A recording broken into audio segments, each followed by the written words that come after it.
Bien, continuamos con mucho más de Amanecer Feral y es momento de hablar de un tema muy serio porque alarma a la República Argentina y en especial a la provincia del Chaco, a Formosa y a Santiago del Estero, ya que lideran las tasas de femicidios. Esto es lo que se expuso en un expediente por parte de un organismo muy importante a nivel de Latinoamérica y por ello tenemos con nosotros a Inés Reina, quien es especialista de Derecho Penal. Bienvenida, Reina, ¿cómo estás? ¿Qué tal? Buen día, muchas gracias. Bien, una cifra alarmante. El caso Cecilia que también marca un antes y un después sobre el tema femicidio.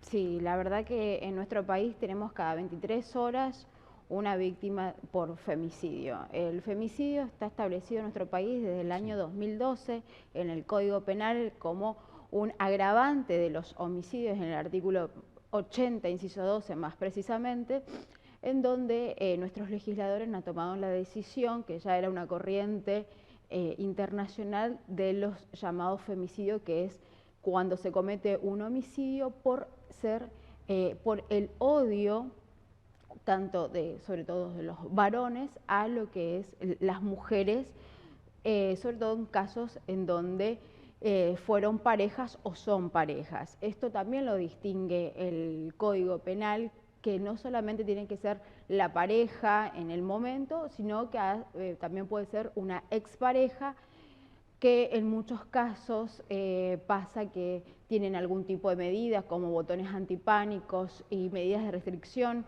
al acercamiento, pero los victimarios incumplen estas sí. medidas y cometen el hecho que es de la violencia de género, el hecho más grave, ¿no es cierto?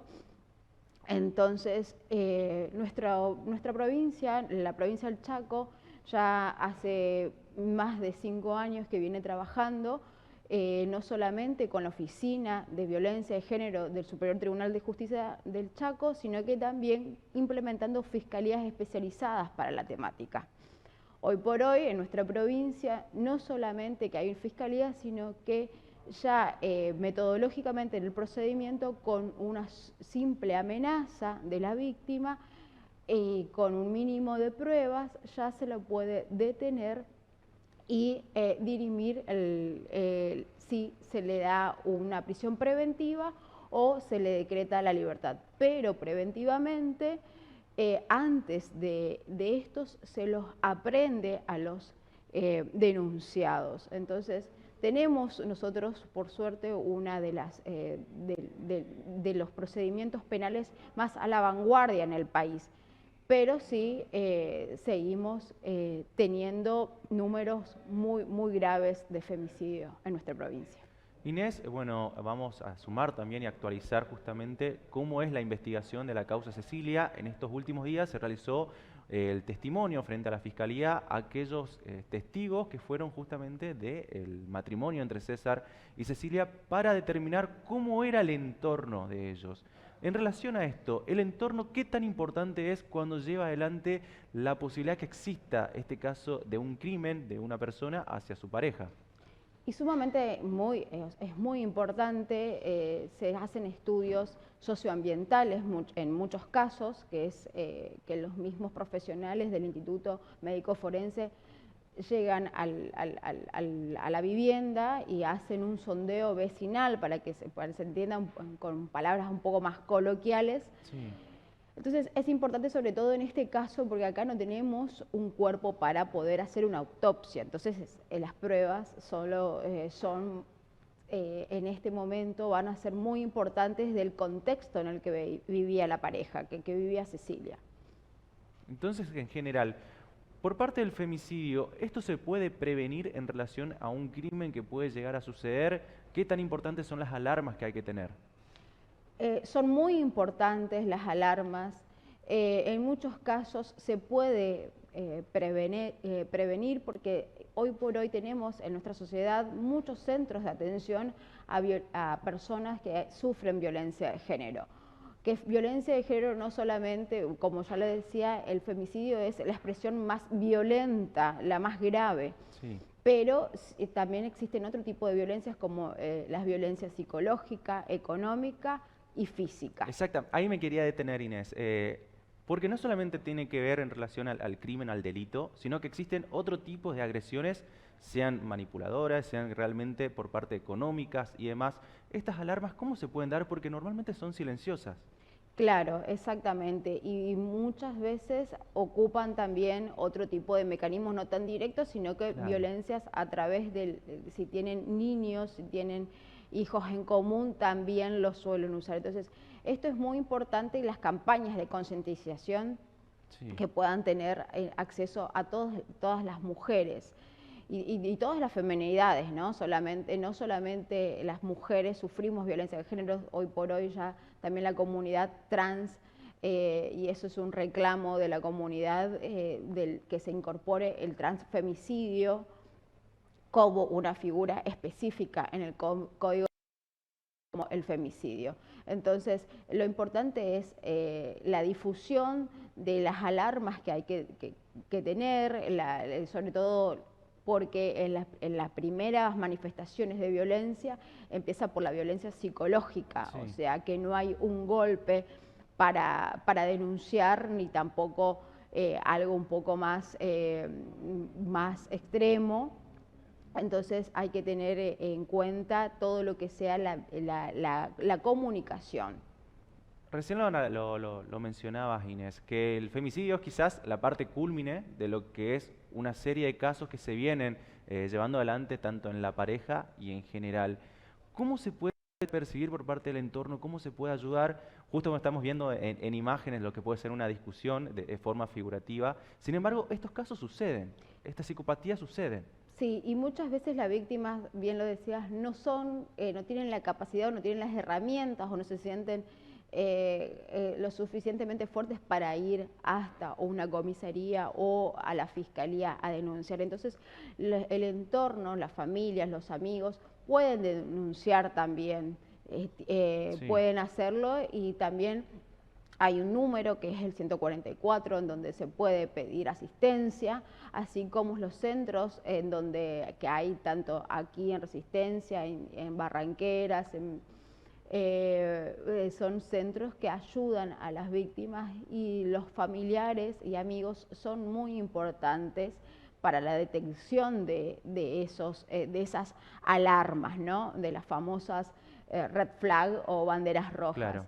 Porque lo que hace mucho la víctima es se aísla de su Sí. entorno y no es capaz de dimensionar que está viviendo en un contexto de violencia.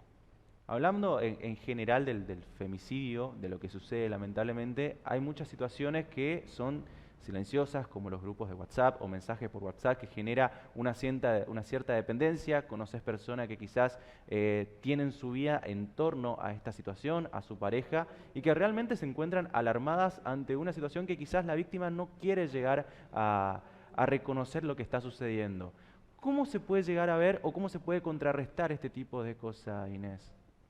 Primero pidiendo ayuda, si no es capaz a un Sí, especialista, a un psicólogo, un médico o al mismo Poder Judicial, pidiendo ayuda al entorno y también el entorno detectar estas cuestiones, ¿no? Detectar si la persona ya dejó de hacer actividades como por ejemplo ir al gimnasio, reuniones sociales, ese tipo de pequeños alertas es muy sí. importante tenerlos en cuenta cuando sobre todo uno como amigo o familiar puede ver que está sufriendo algún tipo de violencia. Porque como ya les decía, la violencia de género es algo muy difícil de dimensionar porque por supuesto hay sentimientos, hay convivencia muchas veces, entonces la víctima minimiza los rasgos. Entonces es muy importante el acompañamiento familiar y de los amigos, que sobre todo porque la víctima se suele aislar a ese contexto social, ¿no?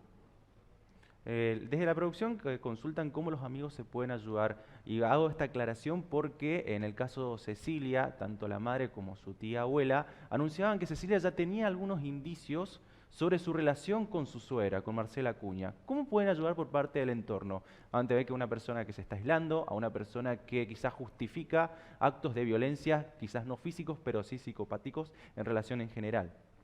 Sobre todo consultando con especialistas, tratando de contactarse con grupos de personas especialistas, tanto psicólogos, médicos o el mismo Poder Judicial, que tiene un grupo interdisciplinario en donde pueda el familiar o la amiga pueda saber y detectar si esa persona es víctima o no, entonces qué hacer. Sobre todo eso es lo que falta, ¿no? ¿A dónde me dirijo cuando yo detecto que tengo algún familiar o amigo que sea víctima de violencia? Una alarma que realmente es importante porque estamos viendo, leyendo lo que son casi 272 intentos de femicidio, no solamente lo que es el crimen en sí, sino en general cómo esta relación se va en torno a generar un ambiente en el que la víctima puede llegar a ser realmente en un hecho fatídico, desde la adolescencia en general, porque son quizás chicas tanto de la secundaria que quizás están más expuestas ante esa situación. ¿Cómo se la ayuda? ¿Cómo uno como hermano mayor, como uno como padre, como madre puede llegar a interceder? Vuelvo a lo mismo, Sí, pidiendo ayuda a profesionales y sobre todo los docentes, ¿no? Porque también dentro de las parejas que si bien no conviven muchas veces los adolescentes, pero suelen tener relaciones violentas. Ahora se está trabajando, ya sí, tiene media sanción en la Cámara de Diputados de la Nación, una ley que trata sobre la violencia digital, que eso también es otro tipo de violencia, que bien, por ejemplo las parejas o exparejas ponen, duplican y ponen programas que puedan duplicar el celular o por ejemplo chat de WhatsApp de la víctima o perseguirlas a través de programas maliciosos.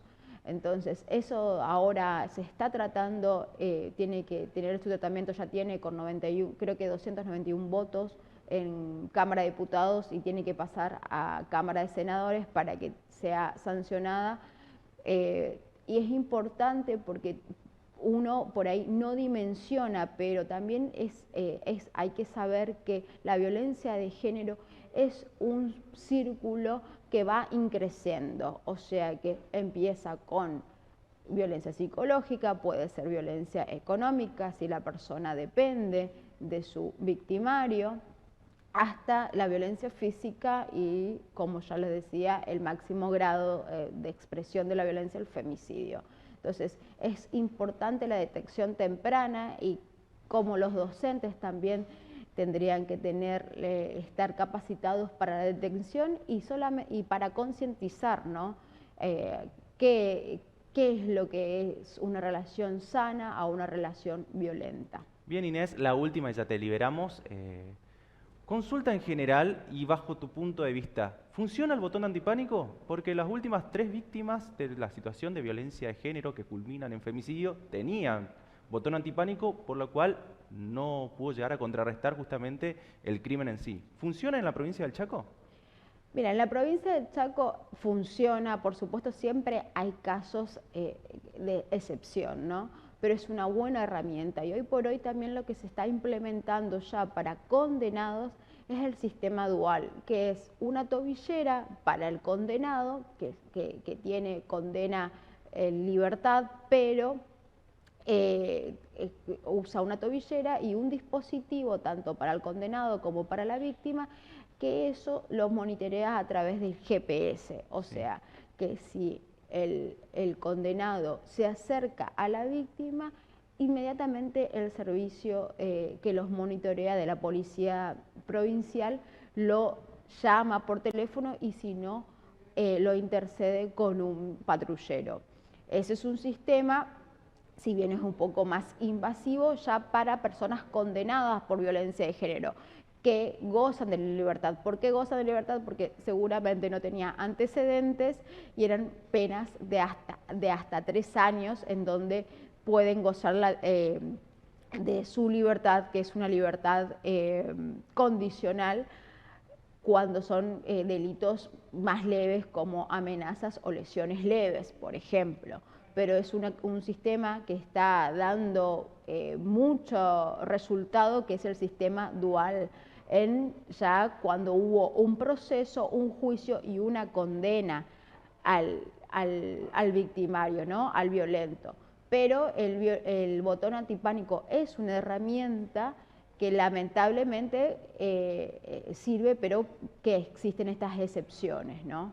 Bien, Inés, muchísimas gracias por estar en Amanecer Federal, hablando justamente de lo que es esta tasa alarmante de femicidios que existen tanto en Chaco, en Formosa, en Santiago del Estero, y así también se suma por parte del sur, Neuquén. Muchas gracias, Inés. Muchas gracias, que tengan buenos días.